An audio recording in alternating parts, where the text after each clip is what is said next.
During this session, you will learn how to use the Common App website. In order to begin, you need to create an account. Because I already have an account created, I will just sign in.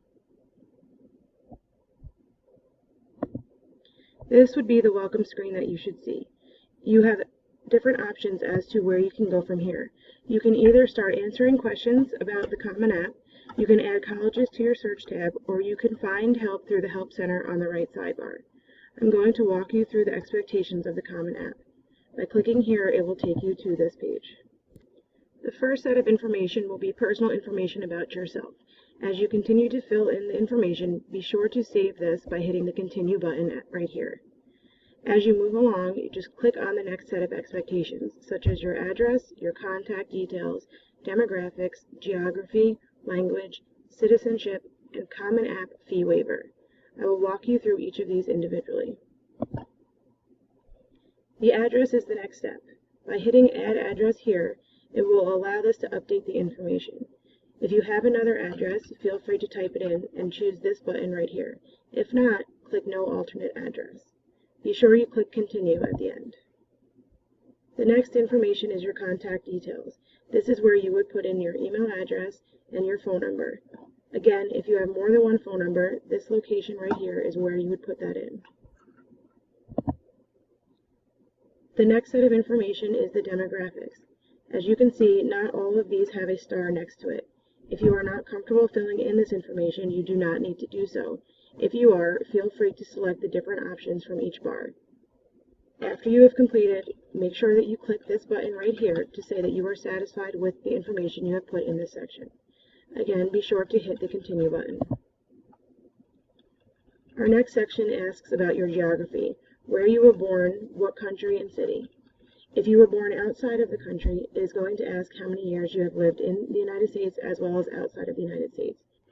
For those of you who have lived in the United States your whole life, when you choose number of years you have lived, you will choose however old you are. When it comes to the number of years you have lived outside of the United States, you would choose 0. If you are proficient in more than one language, this is where you will input that information.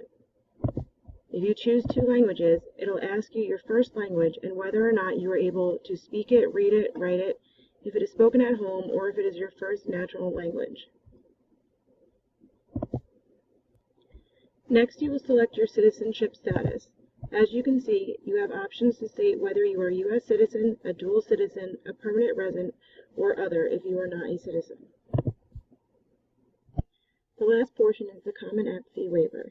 If you are unsure whether or not you are qualified for this, feel free to ask your counselor and they should be able to verify your response. Once you have completed your profile, you can see over here on the left-hand side that there are 5 more sections you will need to fill in before you have completed this process. The next section is family. This asks you questions such as your parents' information, things like their current job, their educational level, and their marital status. In the education section, you will need your own information, such as the name of your school and your counselor, whether you have taken college credits, your current grades and courses, any honors you have received, as well as your future plans. In the testing section, you are asked simply whether or not you need to send your SAT or PSAT scores to any of the schools.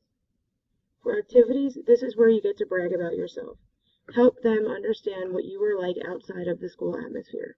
You can include anything that has to do with education, jobs, volunteering, and any other interests that you have. The final section is the writing section. This is where you complete your personal essay. As you can see on the screen, there are 5 choices for you to choose from. This application will not accept anything that is shorter than 250 words, but no longer than 650. It is important that you make sure to stay within that frame. You have the ability to type below in the box, or feel free to write in another program and copy and paste it from that source.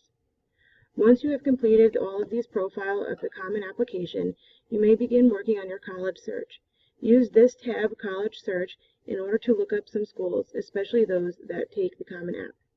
Once you have looked at schools, you can save them into your colleges. When you choose My Colleges, this is your short list of schools that may interest you and schools that you have the ability to use the Common App for. Finally, feel free to use the Help Center. There are a lot of frequently asked questions over here and other questions that you may have on your own. This is an important tool that will help you ensure the success of your common application.